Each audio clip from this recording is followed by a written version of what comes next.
今天是2004年2月28号，是藏文开课的第一课。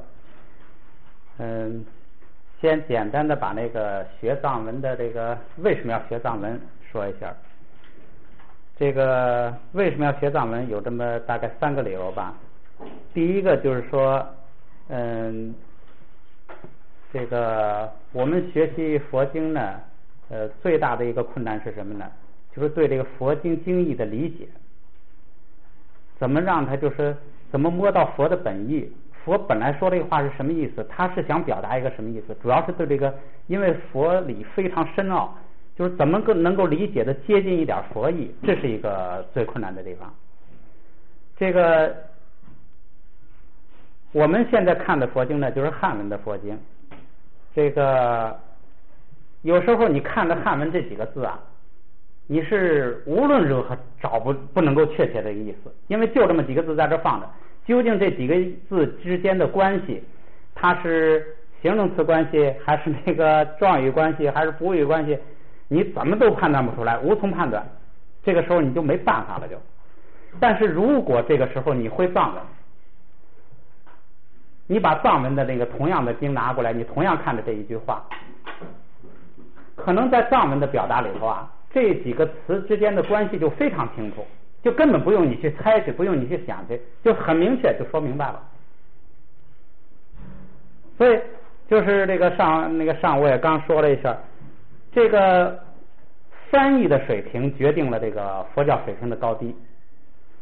如果这个翻译的水平差，就是说这个翻译他对这个佛经原来的理解啊，理解的就不是那么正确的话，他不可能把这个佛经的那个正确的意思翻译出来。你学习的人就更摸不到那个正确意思。这个我们看汉文本，等于是一个懂梵文的法师啊，在给我们用汉语讲这个梵文本是什么意思。然后这个你再会一个藏文的，等于是又有一个懂梵文的藏族的一个法师呢，他也在给你讲那个梵文本是什么意思，等于多了一个人给你讲梵文本什么意思。这样的话呢，就是等于有一本经啊，有2个法师给你讲。这样的话，这个法师讲的不清楚的地方，可能那个法师说的非常清楚。那个法师说的不清楚的地方呢，可能这个法师非常清楚。2个版本一合起来，可以解决你相当大的问题。另外还有这么一个问题，就是说这个有一种说法呀，就是这个文字啊不可译，语言不可译，就是不能翻译。就是说一翻译出来的东西，就肯定你跟那个原来的意思差得非常远，你不可能找到原来的感觉。这个是有道理的，就是说你一翻出来，整个语言什么感觉整个都变了，所以呢，它不可能就不能翻译。如果要是你会藏文呢，还可以把这方面补充一点。什么意思呢？就是说藏文是公元7世纪的时候，藏王松赞干布派他的5个大臣，以那个村民桑布扎为首，到印度去学习佛学，学习五明，学习梵文。学好了之后呢，仿照梵文造的藏文。所以这个藏文呢，它的这个字母、读音，这个甚至语法各方面跟那个梵文非常相像，脱胎而出。用这个藏文译过来的那个梵文经典呢，有人就说几乎准确到可以你都能对应回去，就是你看了藏文本就能把梵文本这是哪个词儿，这个结构是怎么回事，基本上能对应出来。这样的话呢，这么相像的，就是渊源关系这么亲密的一种语言，现在这个梵文经典已经大部分都丢掉了，你找不到原本，你找到那个藏文本了，你可以从中体会到这个梵文原本的那个意思，很多意思非常很多很微妙的那种关系，你在藏文里头能够体会到，你就能够体会到梵文的意思。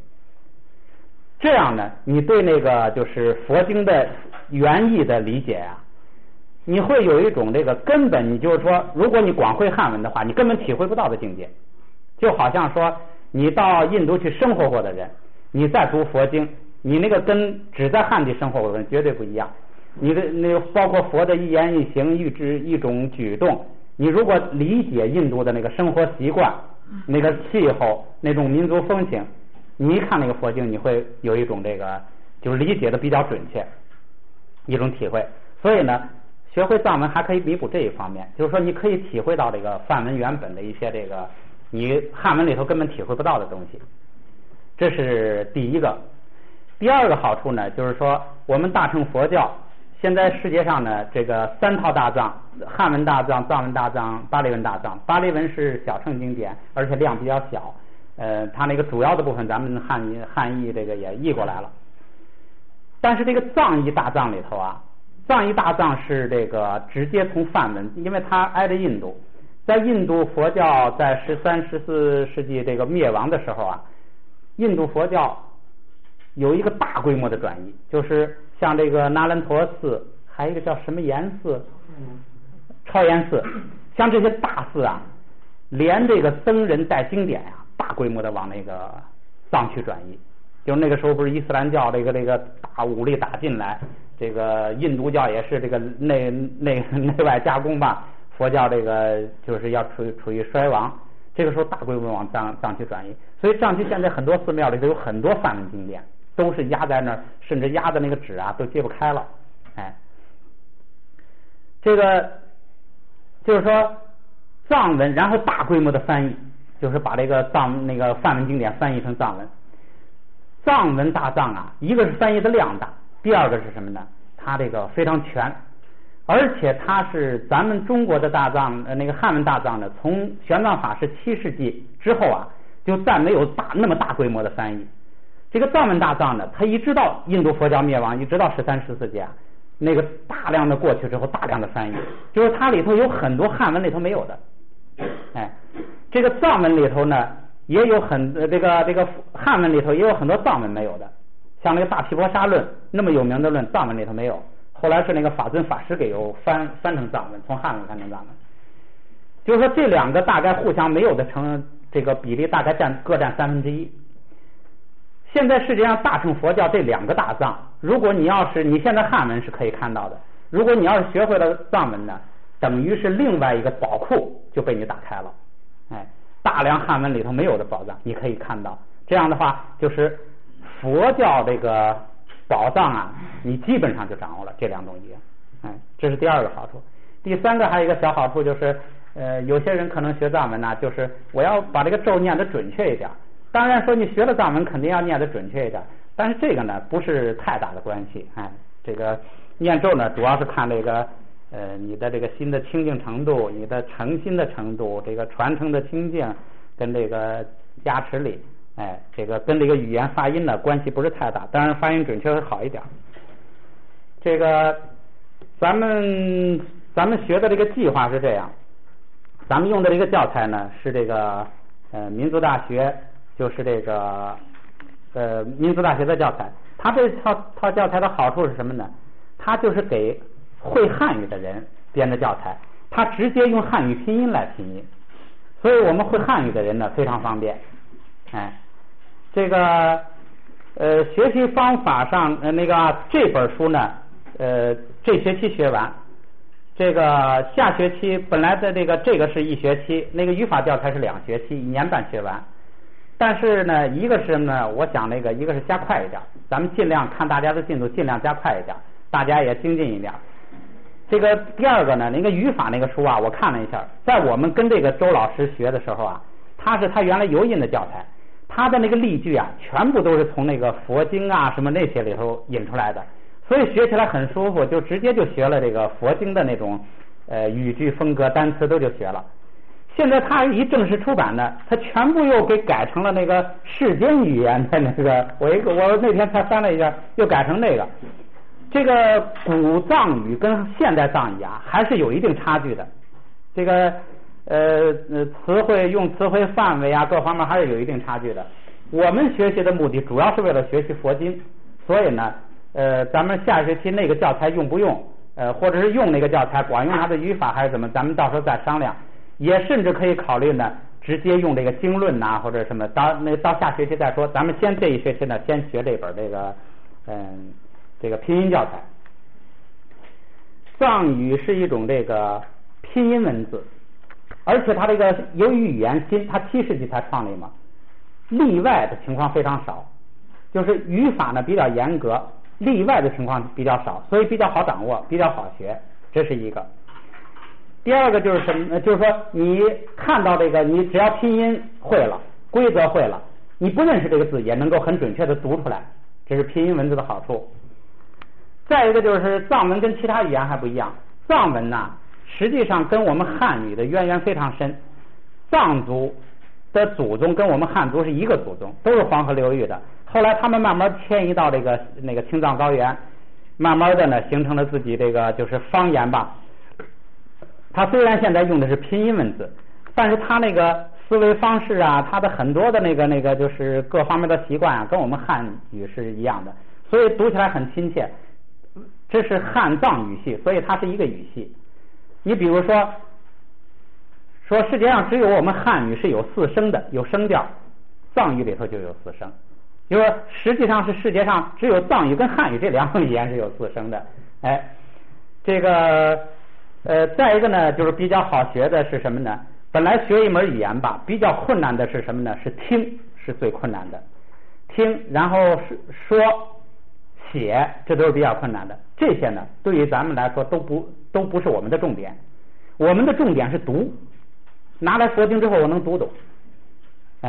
所以呢，那些比较困难的，需要大量时间来这个练习听力什么那些，我们不必要。我们主要就是要读懂。所以呢，读懂呢是很容易的，所以呢，我们学这个藏文呢，就是比较有优势，应该是比较好学的。这个我们再一个就是学的方法呢，我们好多人都学过外语，知道这个就有很多技巧了。在这我就很简单一个就强调一个什么呢？就是说学这个藏语。你就掌握住一个什么呢？多读就行了，就掌握住一个多读。你只要多读，你这个什么背单词啊、找语感呐、这个就是练习反应能力啊，全在里头。多读，在课堂上呢，这个跟读的时候要大声的说出来。你这个发出声来跟不发出声来，那个语感不一样。要大胆的多说，多跟着读。然后自己平常呢要多读，发出声来的读。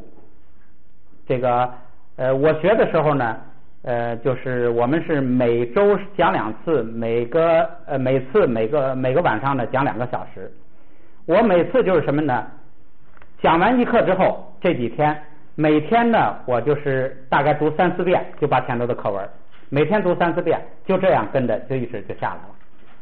所以我们学了之后呢，一定要至少要做到每天都要读，不能有一天不读，不能中断。语言这个东西，就是它好像要靠这个多次熏习，有一个就是突击的那个力量才能够突破，这是一样读。再一个每天都读呢，每天最好要读几次。你比如说我今天说我读1个小时，这个效果呢就不如什么呢？我把这1个小时分成3-4次，就是一次读20分钟，一次读1课钟，我读3-4次。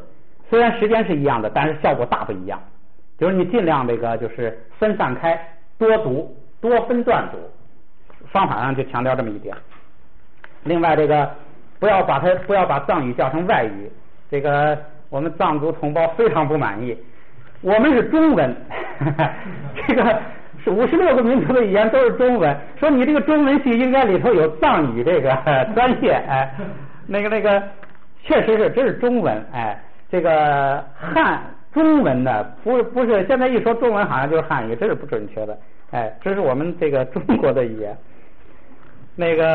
下边呢我们就开始今天我们主要任务是什么呢？把所有的字母都读会，就是把一些发音方法掌握住，要读得准确，这就是第1课的任务。藏文呢字母有30个，这30个呢全部都是辅音字母，它的元音呢不是字母，元音是4个符号，所以它不叫字母，所以它字母就是30个，就是第1页，咱们再翻开第1页。这个字母的发音呢基本上都非常好发，可能有个别的不太好哈，咱们那个下点功夫也没问题。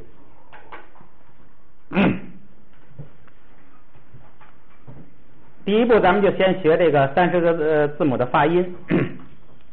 字母的后边那就是汉语拼音，你自己都能这个很准确的拼出来。汉语拼音的最后啊有一个 F， 咱们看一下啊。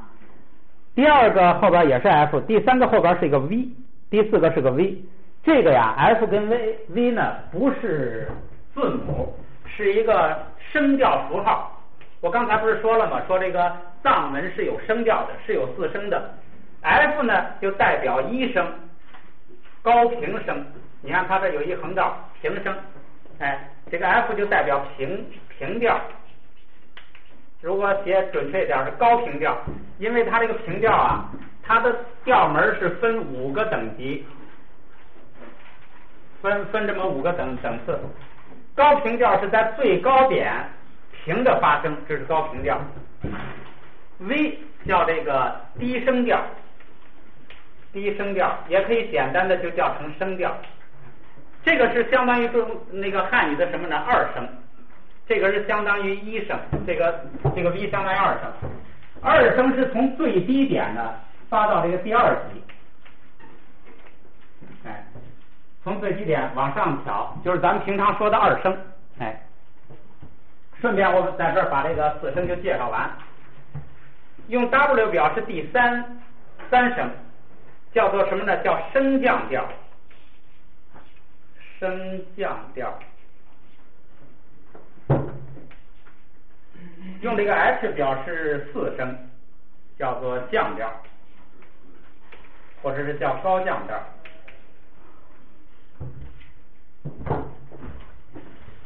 这个先说这个第4声，第4声降调呢，你一看这 H， 它就是从高降到低，哎，从高降到低，这个在这儿呢就相当于从高吧降到大概2的这个位置，从高处降到2的位置，就是咱们那个第4声去声。这1、2、4声，这都跟汉语那个发声非常就是一样，所以这个呢都不用学就会了。这个3声呢跟汉语有点区别，我们的汉语是先高中间低后边高，这是汉语的3声。这个藏文的3声呢是先低中间高后边低，就是中国这个汉语的3声是挖下去，藏语的3声是拱起来。说拱起来这音我们没发过，我们发的多了，你就是平常没注意。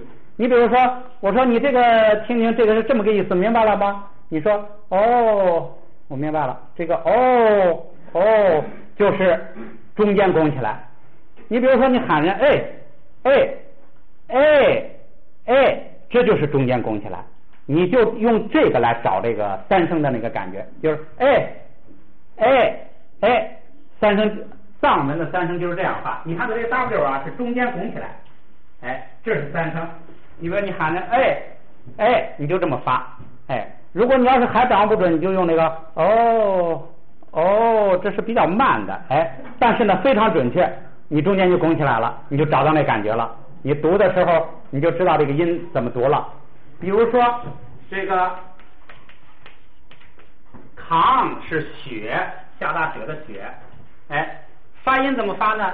是扛。平常说的那个快了呢，就跟喊扛就完了。如果你要是找不到感觉呢，你就扛，哎，你就这么过渡一下，哎，这是藏文的3声，你就掌握了。这是声调跟它的表示。行了，有了这点知识呢，咱们第1页这些音就已经都能这个读了，知道它什么意思了。这个30个辅音字母啊，只有1、2声，3、4声是在其他时候那个音发生变化的时候才出现的。这个里只有1、2声，而且它这1、2声呢，你看是有规律的。前5行呢，前2个都是1声，后2个都是2声。最后2行半呢是最后4个是1声，前6个都是2声。哎，你看一下它有这么个规律。下边呢咱们就来学它的发声。这个我读你们就开始跟着读啊。第一个字母念嘎，哎，汉语拼音非常这个好读。第二个咔，咔。第三个跟它的读音完全相同，只是变成二声。注意啊，卡。第四个，这个呢，前边的声母是前边的声母是这个国际音标是怎么写？这儿有一个的，就是N这个齿往下拉啊。这个我这不是学英文的这个啊，就是国际音标里头就是这个在汉语拼音里头也有，就是在那那个后边那一半你发这个一定会发它是个鼻音这是声母，然后韵母呢是啊。注意这个辅音字母啊，本来是发不出声来的。你比如说第一个呀，本来不应该带啊，只发那个个。第二个是克，这是辅音字母，但是这样读非常费劲，发不出来。所以所有的字母呢，它都给加了一个元音，加了一个啊。这是这个就变成了这个辅音字母的名字，就是所有的这个辅音字母都给加一个元音啊。这个本来是这个字母的发音，给它加一个元音字母啊。注意啊，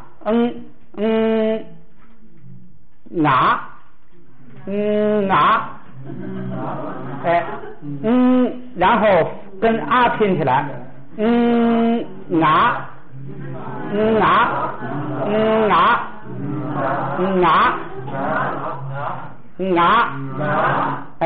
要我看发现大家已经都发出来了。如果你要是发不出来，你就先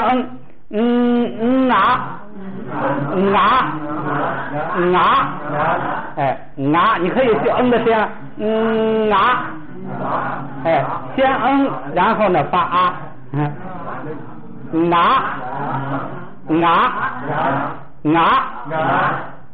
这个回头呢下去你要是怕发的不准呢，你也可以让我听或者让同学听，把这个呢掌握住。这个呢就是所有30个字母里头最难发的一个，除了它就没有难点了。就是先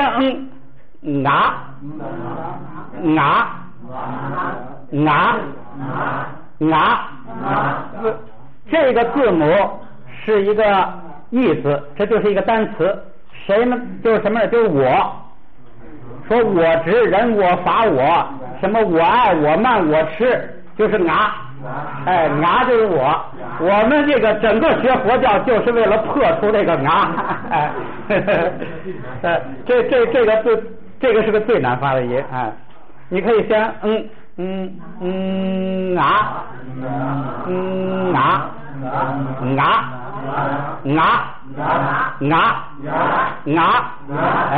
把这个突破了，行了，后边这个一帆风顺了。咱们先把后边统一遍啊，回来再来这个攻它。看第2行，加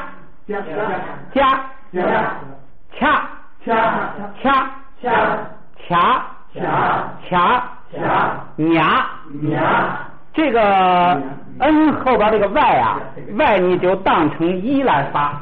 这个后边这个声母是这样嘛，这个外你就当成一来发，就是你跟啊拼起来，听着别扭一点，但是它的音好发，这个音好发，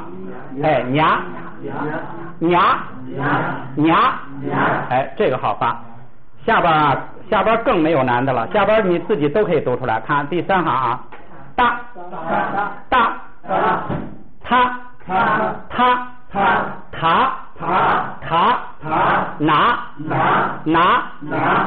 没有障碍了。下边啊，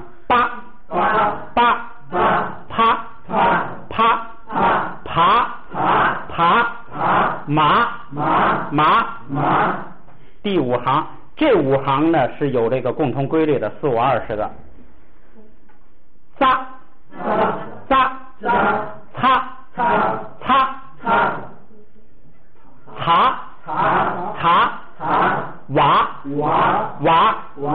这个发音没有任何这个就是费劲的地方啊。下边这2行半呢跟上边规律不一样，是6个2声，4个这个1声。咱们读啊，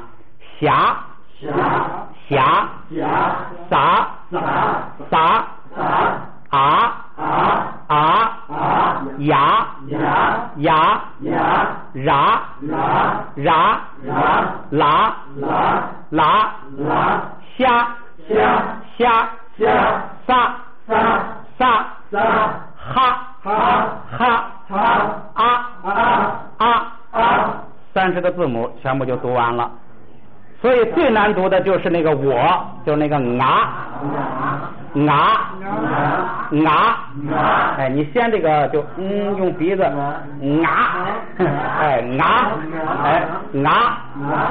这是一个最是难点。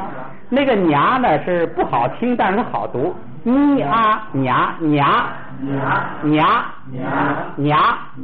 这个好读。你看它发音这个很好发的。下边呢，我给说一下这个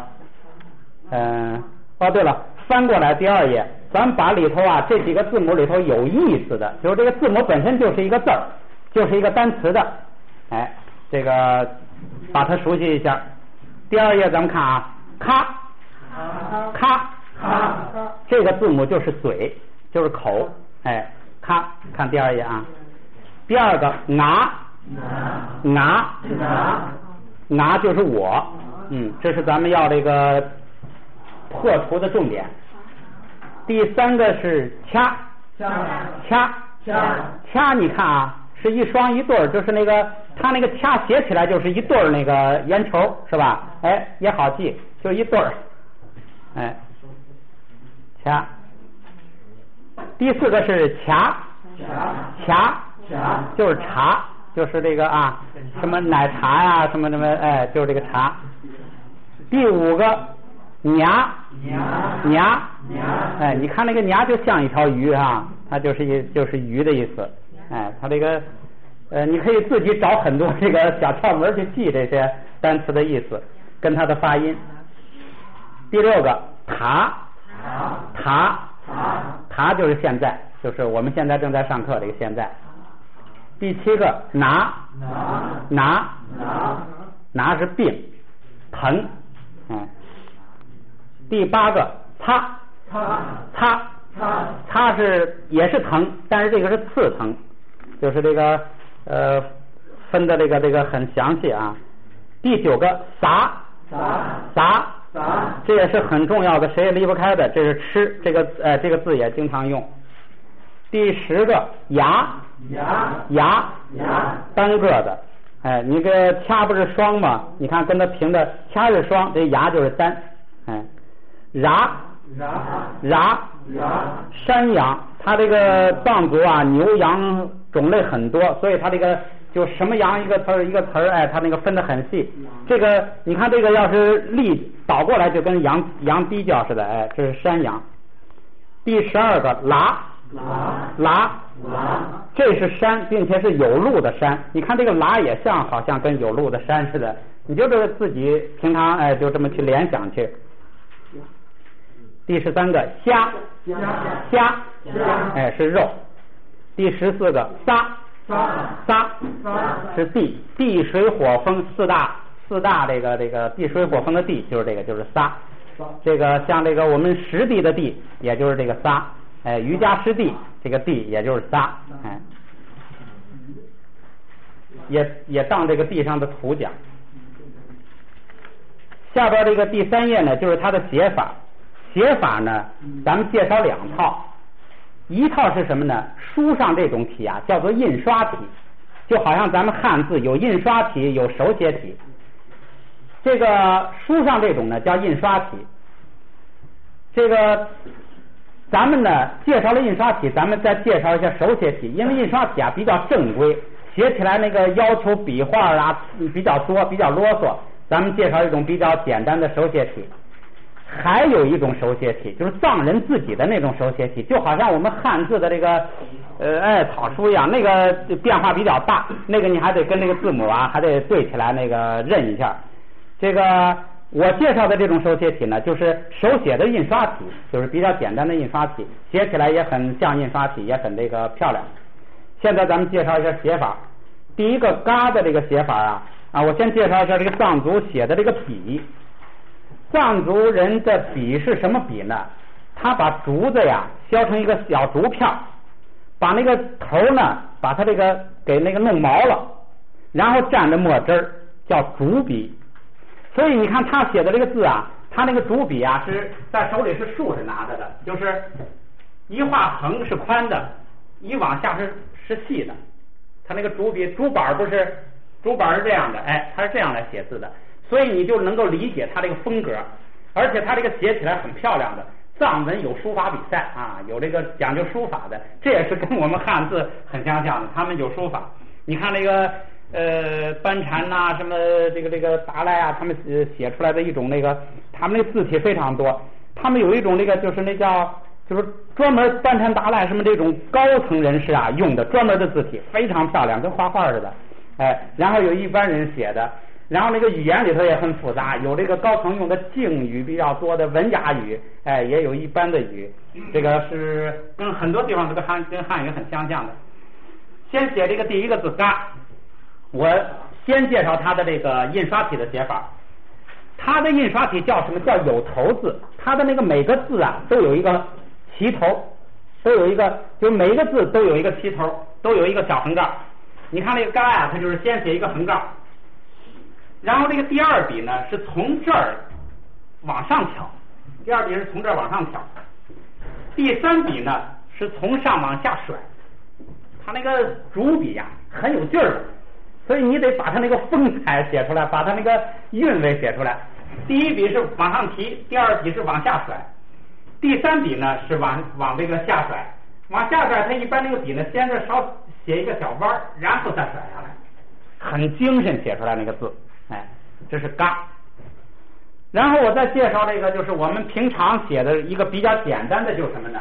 那你就是一个横杠，哎，就不要这个就按照他的笔顺从这儿再去挑什么写出来，反而这个不是精神是很精神，但是你一甩呢就不容易甩的那个很那个准确了就，咱们稍微停一下啊，说好接着来啊，这是嘎的写法。下边写咔，一开始的这几个字啊，这个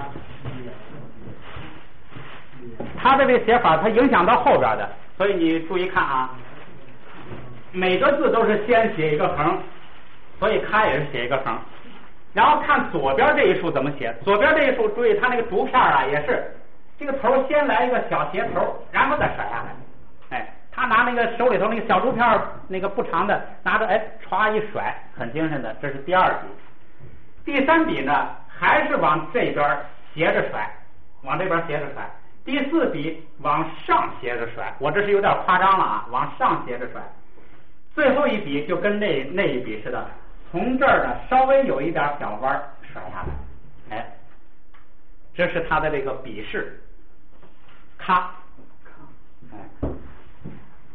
再写一遍啊，小短横，往这儿甩，往这儿甩，往这儿甩，往这儿甩。哎，我这是比较夸张，你写的时候呢，这些都不要甩出来。哎，就是这个咔。然后，如果我们这个就是平常手写呢，就这个就简化不了了，这个就是得这几下，这个就简化不了了啊。另外介绍一下，这个藏文字母写的时候啊，它是暗含的一个格，就是什么呢？是在个两个格上下两个格里头写，上下两个格写一个字母。比如说这嘎是这几笔都是在上边这个格，下一笔拉长占下边这个格。咔也是上边这一笔拉成两个格，上边这个是占一个格的。这个藏文是这样的，就是上下两个格是一个长方形的。下边再写第三个字母卡。这个卡呢跟它正好方向相反，这个写的时候还是先写一个横，然后呢这边这个呢就跟这个完全一样了，先往左甩，再往右甩，然后再往下甩，它不是正下方，是往右边这样甩的啊。这个跟那个嘎的那个这一笔是一样的，竹笔甩下来，哎，这就成了卡，哎。他这个我们平常手写体的写法呢，也偷不了多少懒，基本上也是这几笔，哎，就这样写，基本上这几笔，卡。然后这个读音上的这个难点啊，就是啊。这个啊呢难读，但是好写。会写这个来啊，基本上就会写了，一横这边一甩，这边一甩就完了。这个啊呢只占这个一个格，只占上边一个格。哎，啊是这样写的。这个卡也是占两格。哎，大家看啊，这个大概后边啊占一格的这个字啊，可能就很少了，可能还有8是占一格啊。基本上就是一个8跟一个啊是占一格，其他的基本上都是占两格。这是啊。仨的写法呢，还是先写一横，然后呢，注意啊，这儿呢先写出一小撇来。这个有的人呢愿意写的长一点，然后呢这么个味道，跟茶壶似的，一个大肚，这一个嘴儿撅起来，哎，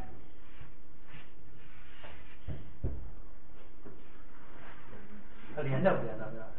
这儿没连住，留不留口？这是他这个不严格，无所谓，就是啊，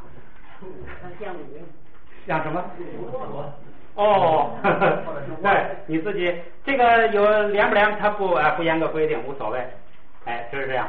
这个的那个一般的手写的时候呢，就可以稍微偷一个栏，这个两笔就可以用一笔了，就不用两笔，就是因为这个呀，他愿意拉，好像觉得拽一点好看一点，其实不必拉这么长。这一来呢，哎，这一下，这个可以拉长一点，牙就出来了。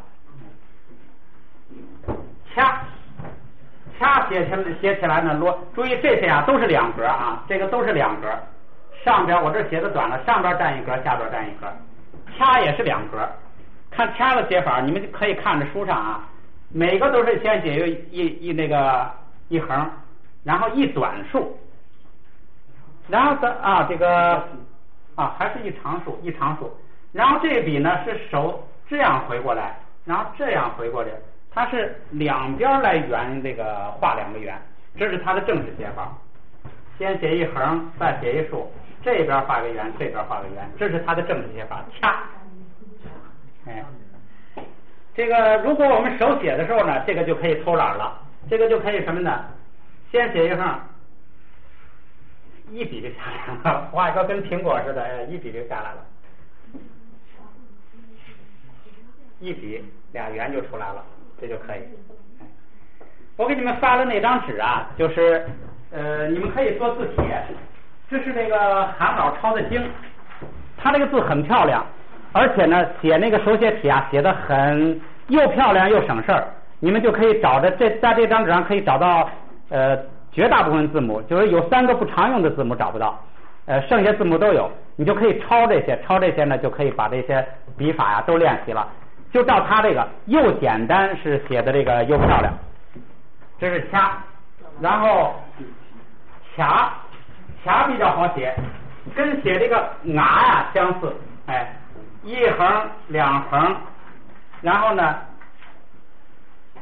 注意左边这一竖啊，它这个主笔啊写的时候一般都不是直上直下的，左边的就有点偏左，就有点它那个因为手嘛带有弧线型的，左边的偏左，然后这样的呢它就往上拱，哎。它一般都是这样来那个，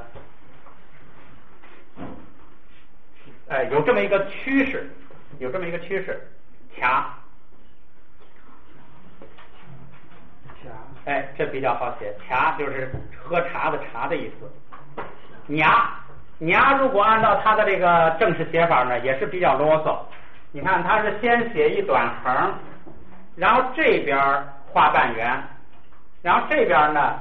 下来一小点儿，这是第一个，然后这边再画一个半圆，然后这边呢，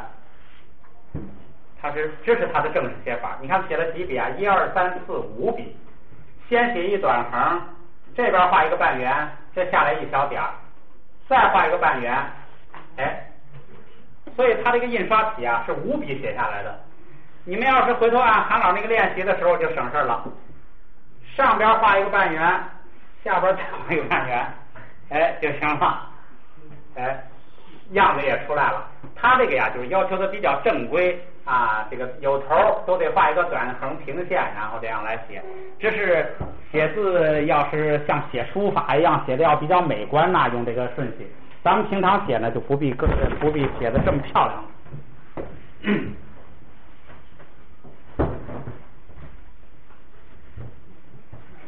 这是娘，然后呢搭比这个比那个还像，大家注意看啊，一横没问题，一竖啊往右偏，一竖往右偏，这个往左来搭，哎，这个你要是把它这个趋势掌握好了呀，那很漂亮的写出来。这个呢也是你可以省事儿，到写的时候你就可以，哎，一笔就下来了，就不必这个甩了就，搭它好像注意，好像稍微那个复杂一点，你看清楚就行。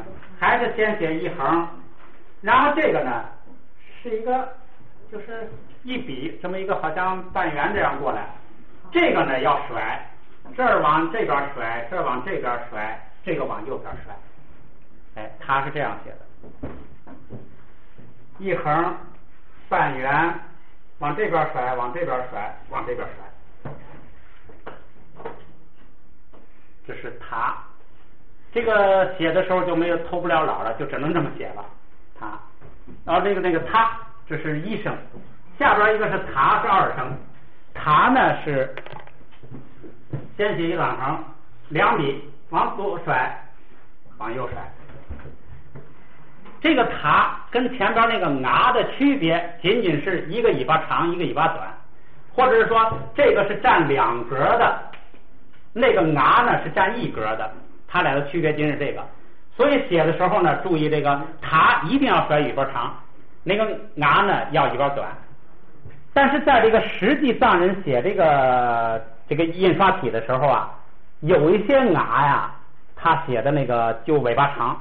为什么他敢把那个拿写的尾巴长呢？因为在这个单词里头啊，它一定是拿，它是那个他就这个没有这样的单词，或者是说读不通，或者是怎么的，就不会误会。有时候他这个写的潇洒了呀，拿也是，所以你读经的时候看，有时候你看到怎么这个这么长啊，它有可能是拿。那个有时候他就在不会误会的情况下，有时候他也甩出来，因为甩出来比较潇洒。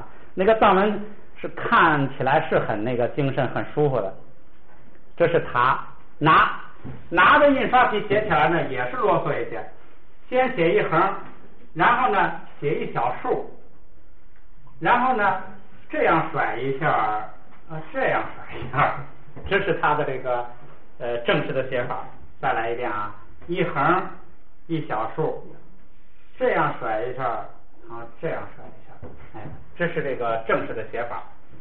如果要是这个用手写体写的比较偷懒呢，就好像写这个中国字的可似的，哎。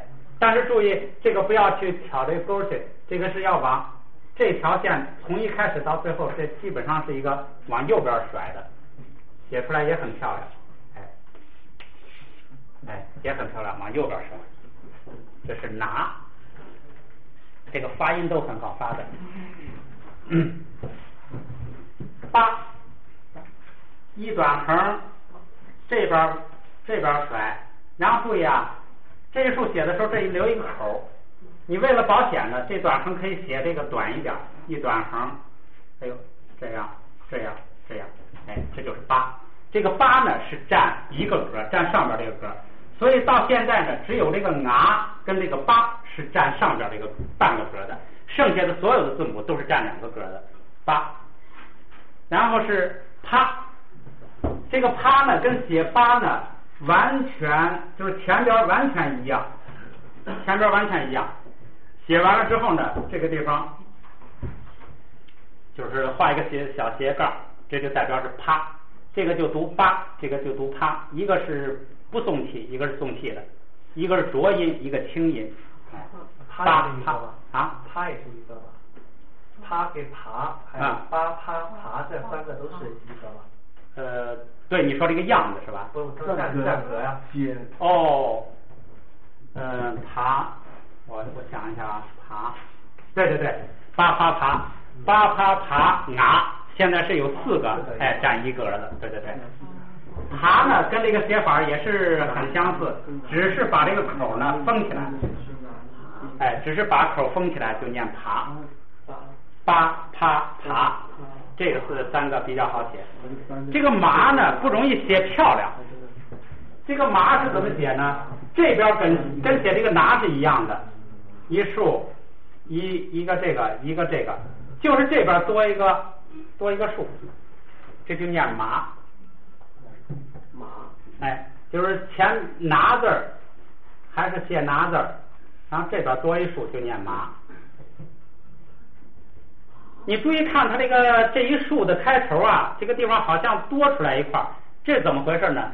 就是他写这个朱笔的时候啊，他那个为了这个，他在那先这么摁了摁，然后再甩下来，所以在这个头上，你看有一些头他就在那儿就好像多一块，就是那个很有劲儿啊，写字在那儿哎顿一下，然后再出来，就跟咱们汉字写毛笔字似的，什么藏头什么蚕头燕尾，对，有讲究的，所以写出来字很精神。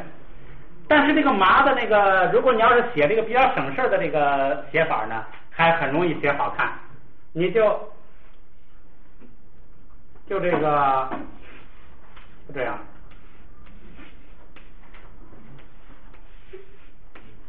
哎，这个好像比那个要好写，而且比较好看。这个韩老写的漂亮，我看找一个麻，哎，韩老直接写成竖。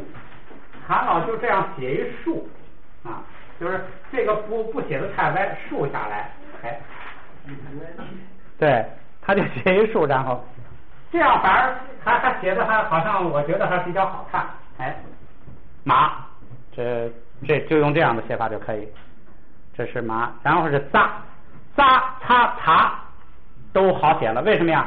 前边扎擦擦这3个字母呢，就是前边的加掐掐。给加一个小旗子，就是写这个加，写了之后呢，这加一个小旗子，这就念扎，就成了另一个字母。哎，这个小旗子呢，他这儿的这个就是正式的老师教我们的时候是这样写。你看他这儿呢，好像是一般这儿比较长，这儿好像长一点，这样不好看。然后实际上这个藏族人写的时候啊。他就这个，他是不是就是有那么一道就行了，知道是跟那个不是加，哎，知道他是扎就完了。韩老写的呢是，我看韩老写的是这样，韩老师，哎，这个好像比较规矩一些，哎，是这样，意思就是什么呢？就是你能区分开跟那个加，区分开它是扎不是加就行了，就是有个小旗子。正式的写法应该是这个，就是这个。应该是这样的，这就不念加了，这就念扎，然后那个掐就是有俩小圆圈，这个一加就念擦，哎，就是前边那个说刺疼那个擦，哎，擦着了疼了，刺疼擦，然后卡就是刚才那个那个卡加上这个小旗子，就念这个擦发2声，哎，擦发2声，擦，这就换了另一个字母。4、5、20前5行的最后一个字母念娃，这个娃呢，这个是个不常用的字母，哎，娃是一个不常用的字母。娃的写法呢也是一短横，这边一个半圆，这边一小竖，哎，然后这边一小竖，然后这儿甩出来一下，跟写啊似的，这是它的那个正式的写法，哎，一短横，这边一小竖，这一横，这一甩，这一甩，这一甩，这是它的正式写法，哎。你在记的时候呢，也可以记成什么呢？它的主体是一个爬，爬的左半边呢多了这么一个东西，哎，右半边出了头，这样你可以记住这个娃，瓦是在爬的基础上多这个就是多左上角右上角多了点东西，哎，这个呢不常用写的时候呢也就没有多少这个技巧了，基本上就你可以啊这一个半圆这儿也可以，或者你就是按照这个写也行，这样画一横，哎这样也行。这个字母不常用，下边这个常用，这个念霞，霞的这个就是正式的写法，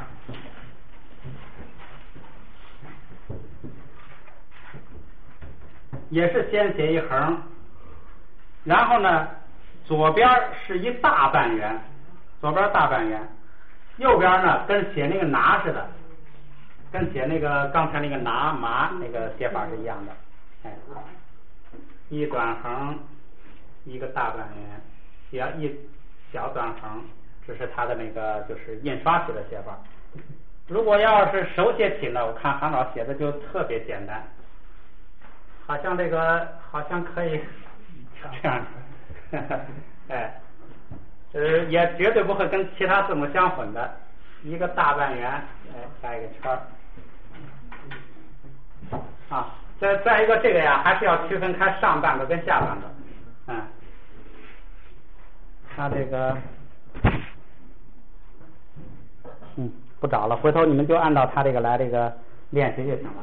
就是这儿应该在上半个里头，这个呢出来再来下半个，霞，然后是洒呢是跟那个卡呢正好那个开口倒过来。这个像咱们下大雪的雪字底下那个也好写，两横就写两横，然后呢第三横呢还是这样甩，这一横还是这样甩，它这个主笔啊写的时候都有这个手腕就这么一甩，它自然有一个弧线，这就念洒。啊的正式写法是一短横，左边一个右，哎，这就是啊，这是它的这个正式的写法。正式的写法呢，咱们都了解一下它的写的笔顺，什么看印刷体的时候，有时候认字母啊，这是哪个字母啊？你可以根据它的写法呢，你可以认出来。我们写的时候，我看韩老师写的也很漂亮，也很简单。它就是什么呢？画一个半圆，再来一个就行了。哎，这就啊，牙也是常用的。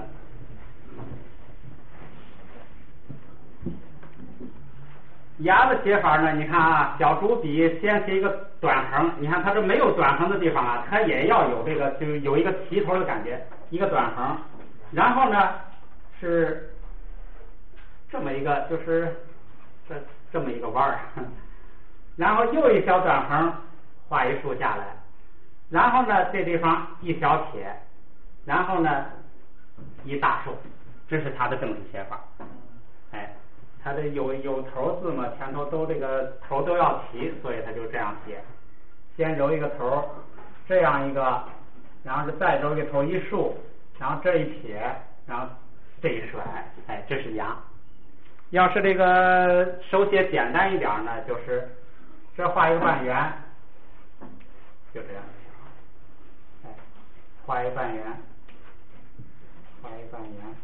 哎，反正这基本上就简化了。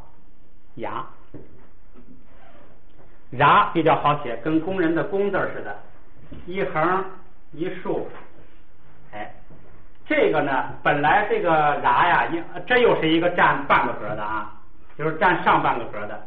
ရာ本来应该是占上半个格，应该这样写的。但是由于没有跟它相似的字母，所以那个你在这个佛经里头看呐，经常那个ရာ的那个尾巴呀甩得非常长，哎，因为它不会跟别的字母混淆。实际上呢，它就是占一个格的，这又是一个占一个格的。拉，刚才写过这个啊，这个写拉就好写了，一短横一竖，一个，比那个啊就是多一个竖，就好像比拿多一个竖念那个麻似的，哎，这个就是那个啊再加一竖就成了拉。短横这个，哎，这就是拉。如果要是那个写简单了呢，就是半圆啊，行长写的时候这都一笔下来，半圆拉下，剩下最后4个是这个平声高调的4个，撒是肉，一转横，这边一个半圆，这边一竖，这边一个这个，这边旁边一个这个跟小旗子似的。这个简化的时候呢，看来就是只能是什么呢？这一笔下来，然后这儿来一个这就是下。撒呢看着好像复杂，其实很简单，一转横，然后呢这跟那个写啊似的，这样歪一下，这样歪一下，然后这儿呢这出来一个长的，这出来一个竖，这就是撒。撒就是那个当大地，地水火风的地，撒。如果要是写这个简单的呢，一般人手写呢，前3笔就用1笔了，前3笔就写成这样了，然后从这再出来一笔，从这再开一笔，一般写撒这么写，前3笔就一般写撒这么写。包括那个八平常写的时候啊，也是就那个八啪那个也是经常这样，就是前3笔1笔下来，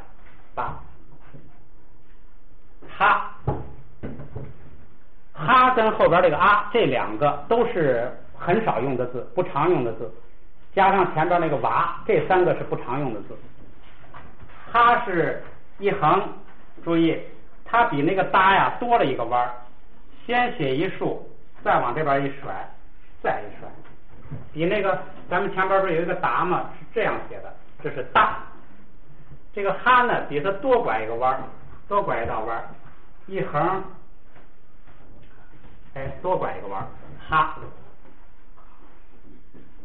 最后一个字呢啊，啰嗦一点，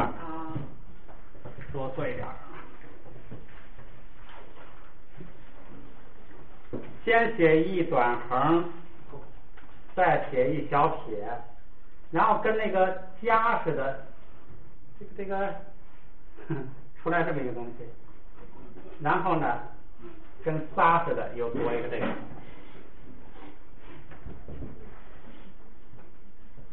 一横一小撇，然后这个反正这就是为了写的好看吧。你看他这个写的比较费事啊，这个字母他就用的少，用的也许是他因为用的少，所以他就写的这个好像弄得很优美啊。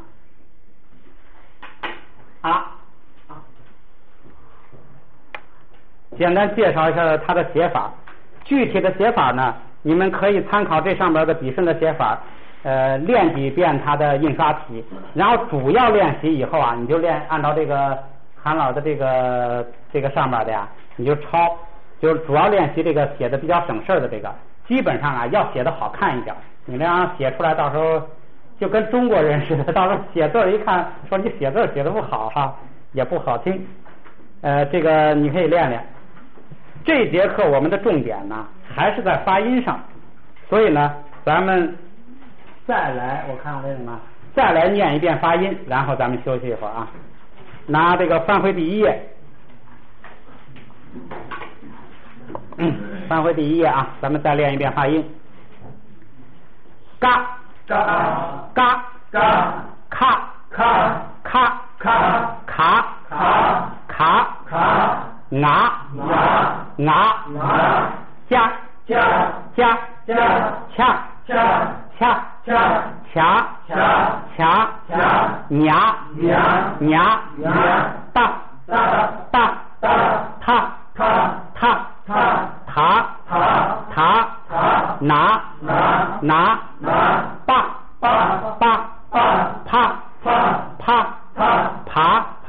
爬马撒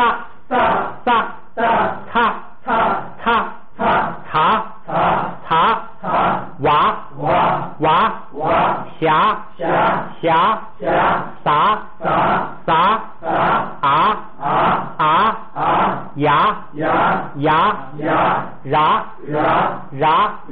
啦啦下撒哈，就注意一个什么呢？这个平声啊是高平声，就是这个调要高，那个是低声调是从最低声调要低，就是注意这个区别。可以照着那个咱们发的那盒磁带，可以跟着那个就是编这个教材的这个周老师啊，他读的，这个比较标准，结合上咱们学的这个，自己就是下去多读，一看到这个字母就要想起来是读什么音，不能光按着那个拼音来读。好，咱们休息一会儿。好，这个说起来就简单介绍一下这个藏语的知识啊。大家拿着这张纸啊，你看藏文的这个拼音呐，它不是像汉语拼音一样从左拼到右，它是怎么拼呢？它有一个最重要的字放在正中间，叫基字，基础的基字，然后给这个基字啊，上边也可以加字母，下边也可以加字母，前边也可以加字母，后边也可以加字母。后边加字母呢还可以加2个，所以它最大的字呢就是5个6个字母，就是一个基字上下左右都可以加字母啊，上下前后都可以加字母，它是这样一个排列。当然它加了之后呢，它有它的这个就是发音规则，后边咱们会学到，这是它这个字的。但是不管它加多少，都是发一个音，跟我们汉字一样，一个字一个音，一个字一个音。然后一个字呢跟一个字之间呢有一个小点隔开，你不会混。他写一个字，那个就要点一个小点，写一个字点一个小点，所以一个字一个字不会混。你到时候有时候会分不清什么呢？这个字是2字词呢，还是3字词呢？这个字是跟前边那个字拼一个词呢，还跟有时候这个可能要判断一下。不过问题也不大，一般他那个单词呢都大家一熟悉，这个也好办。所以它比较好认，这个发音跟汉语相像，很好读，一个字一个音，所以它的颂字读起来啊，跟读汉语这个诗一样。你看那个藏族小孩们在那课堂上一读，就跟读那个7言诗似的，7个字，而且还押着韵，跟读汉诗是一样的，所以那个读起来也很好听。另外一个就是每一个字跟每一个字之间有一个小点，每一句话完了呀有一个竖线。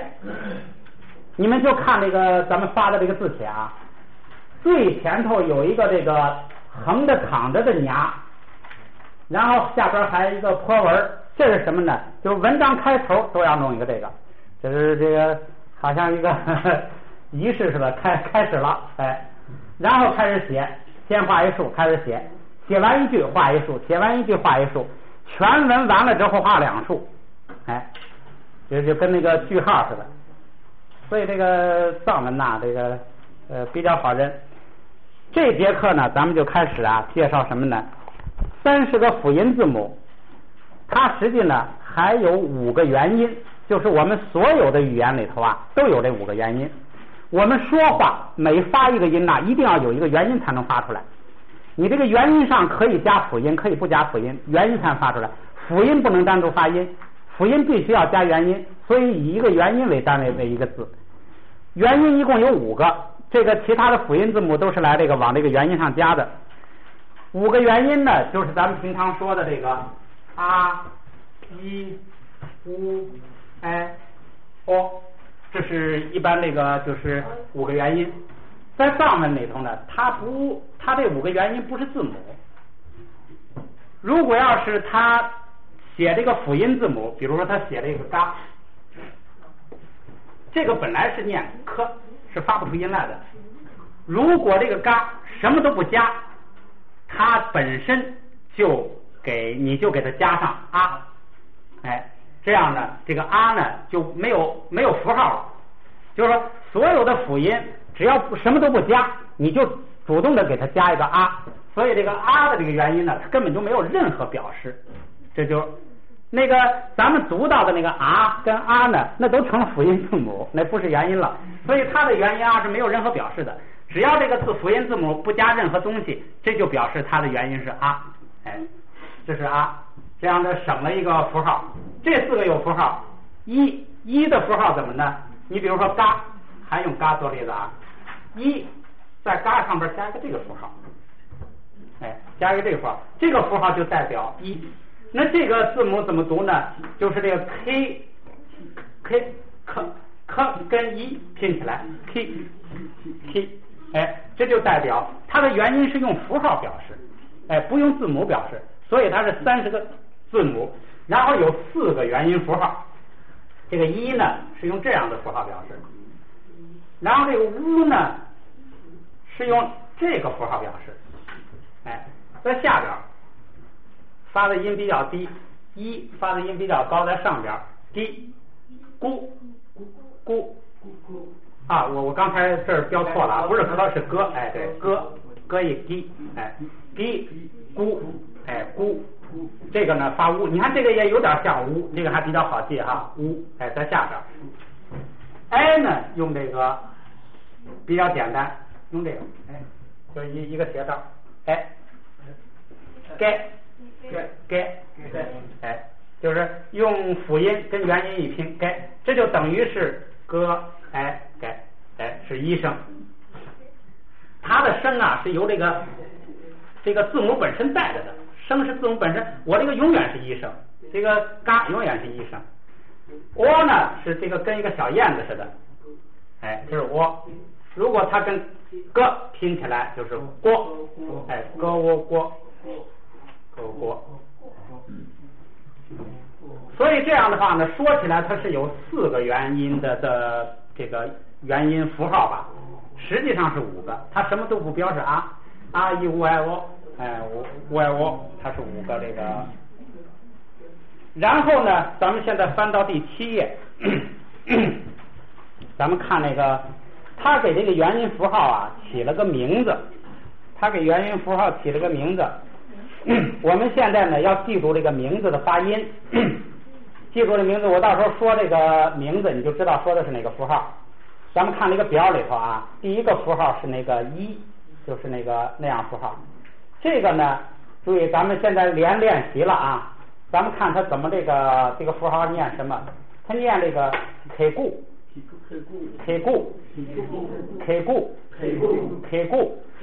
咱们来拼一下啊，卡是科，那个上边是一，科一 k， 它是2声 k， 后边那个还是卡跟乌拼起来哭，是哭 k 哭，但是呢它这个哭啊，如果这个送气的音呐，如果是在一个词的第2音节的话，发送气很费劲儿，它就不送气了，就变成那个就是轻音变成浊音，就变成咕，就那 k 就发成了歌，就不送气了，就省事了。本来是 k 哭，就变成 k 咕，k 咕就是这个元音符号的名字。我要是说嘎 k 咕 g， 就是嘎加上 k 咕，就是加上一，就歌一 g， 嘎 k 咕 g。藏族同胞们学这个读课文的时候啊，就是这样来读的。老师上来什么都不讲，上来就是嘎 k 咕 g 啊，嘎 k 咕 g， 卡 k 咕 k 啊，就这么读，这是你看那个后边那个汉语拼音啊 ，k， 然后那个 v 是2声 k， 勾咕 f 是1声 k 咕，你自己都能拼出来。第2个呀，注意啊，第2个我先读一下啊，第2个那个乌叫什么呢？叫写不就啊，这个霞这个呀，我现在就不介绍这个，因为这些发音规则呀，到后边咱们都要很详细的讲，这就光让大家熟悉一下的发音。这个乌就叫做写不就，这个第3行那个啊叫枕抱，有人说下边这个不是读整吗？整抱吗？它这个是整，但是呢，它这个人们习惯都读就是读枕抱，这个有时候不讲理，就好像说那个字典上那个字是那样这个标的音，怎么这个人们都这么念啊？他就是到最后啊，念的怎么办？念的那个字典都得按照那个老百姓念的法改，他就是这样，他念的时候就是真报，最后一个哪若，这个你自己可以用那个拼音拼出来，哪若日哪若，哪若。他这个哪若后边那个本来是平声哪若，结果他这个平常人们说话的时候啊，就比较哪若，就好像有点降调的那个意思似的。这就是那个人们平常说话就形成那么一个习惯。下边咱们再来练习一遍啊。看那表第一个啊，开固，写不就，真报，哪若，这是4个元音字母。下边咱们就有用了，下边咱们翻过来第2页，咱们练习这个辅音跟元音结合起来怎么读。这是第3页，我们来看啊，现在咱们就练习开始读啊。第2题那个看那字母啊，啪，撒，第2行是跟那个一拼起来啊，它这个啊跟一拼起来之后，啊就不发音了，直接就光发那个元音的音，所以直接读一。第2个啊，皮，西，这是 S 跟它拼起来。下边第3行是跟乌拼，乌，扑，苏，下边一个是拍，塞，最后一个是注意这个呀，不要把它发成凹，也不要发成欧，要发这个如果说我就那个窝呢，也不要声母，要那个韵母，就是那个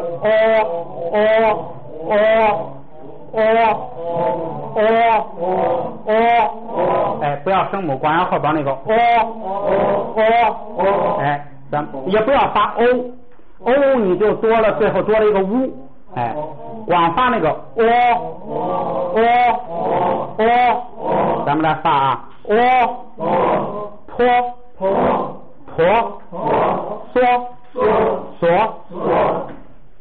下边那个传统拼读法是什么呢？就是我们藏族同胞来学藏文的时候就这样来读，咱们呢也学一学，这个不作为重点，但是呢每次咱们都读一读，这是一个训练。下边你看藏族学这个读这个批的时候他怎么读啊？他是啪开固批，他先读这个基字，再读这个元音字母的名字，然后把它俩拼起来。你要按我们汉人的习惯，这个是应该是读什么呢？破一批，是吧？这是我们汉人的那个直接读它的读音。他现在都不是直接读音，第一个是读它跟啊拼起来的那个音，第2个是读那个一的名字，然后呢拼出来，这是他的习惯。咱们再来啊，啪开固批，啪写不就扑，啪写不就扑，啪真报拍，啪真报拍，啪哪若破，啪哪若破，啪开固皮，啪写不就扑，啪写不就扑，啪真报拍，啪真报拍，啪哪若破。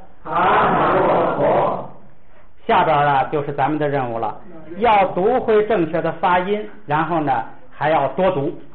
这个我的意见呢，我的经验就是什么呀？要多读，这个记这个单词的意思啊，这个我觉得在一开始还是次要的，一开始最主要的就是要把音读准，把音读准的方法就是什么呢？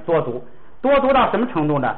基本上就是你不用那个拼音，你一看就能读出来。哎，这个呢，你多读啊，如果这个印象比较就反应比较快，印象比较深刻呀，对学后边的课程就方便了。如果你在这儿读的少，你到时候还得反应一下，你再加上后边的课程，越攒越多，到最后你脑子就反应不过来了。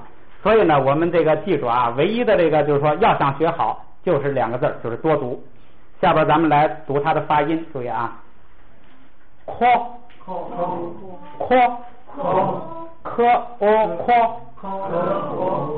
哎，科，这是它，科，听见。第3个注意啊，努，n 跟 u 拼起来，努，这个音不好听，这个字儿的意思也不好听，就是哭啊，努。这个呢，你记住30个字母就是这个啊，这个不太好发一点，哎，先发然后再发啊的音，把跟啊拼起来，啊，努，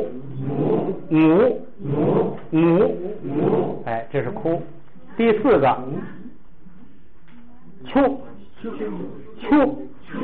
水，地水火风，现在我们已经学了2个了，地是撒，水是秋，哎，是撒秋美龙，马上后边活立刻就有了，咱们接着学了再来连起来啊。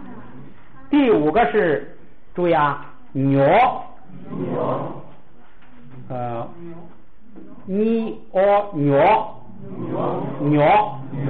鸟，买东西的买。第6个，拖，小单子册子。第7个，抬，哎，那个就是咱们佛经经常用比如何，就那个抬。第8个，扑，哎，这是这个球里头的气儿，跑气儿了，扑，哎，那个声音扑。第9个，仆，男孩子，哎，男孩子。第10个，迷，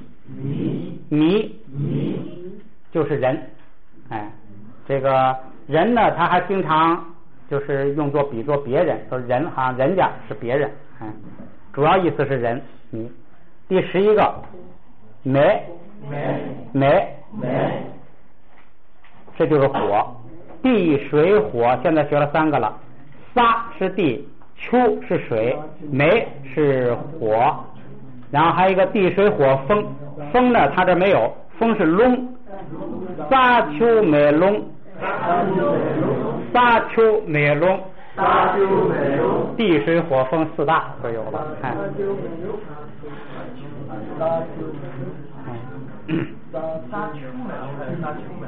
啊？秋还是秋？秋木发乌，秋。其实像这个秋这类的字啊，汉语拼音都能拼起来，但是汉语从来不这样拼，哎，但是它就这样拼。其实你那个用汉语拼音很准确能拼出来，七乌秋，哎，秋，撒秋美龙，哎，下边酸奶来了啊，这个藏族肯定酸奶特别多。小，哎，西跟 o 拼起来，西 o 小，汉语拼音都有这个音，哎，就是咱们从来不拼起来过，小，哎，吃是锁，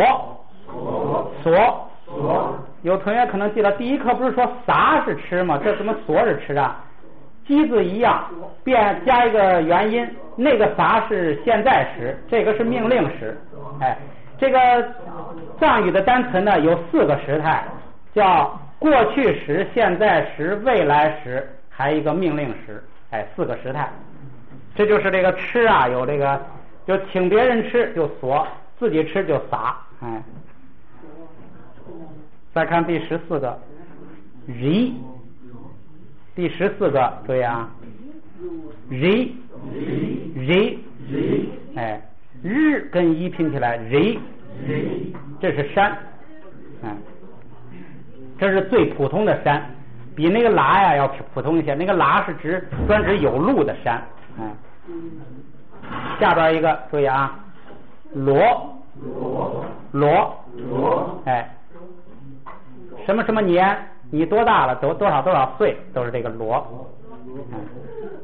第16个西，那个虾是肉，这肉上边加一个刀子就死了，西是死，生老病死，就是生老病息了就，西。第17个苏，就是谁，问谁。最后一个牙齿是嗦，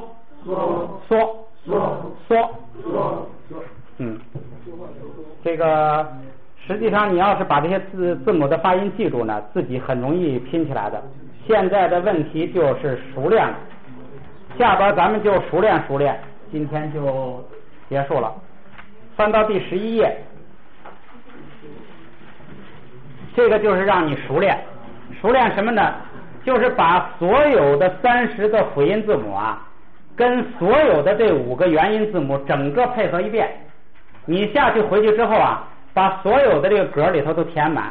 怎么填满呢？你看那个第一个格是嘎给咕给咕，这是嘎跟这个辅音字母跟啊一乌哎哦5个元音字母拼一遍，下边那个咔呢也跟这5个拼一遍。你把它呢一边练，你先练习这个字的写法，练习的觉得写的比较漂亮了，你把它填进去，把那个元音符号加上，填满了之后呢，你就老读这个，这就是所有的辅音字母跟所有的元音符号的一个组合。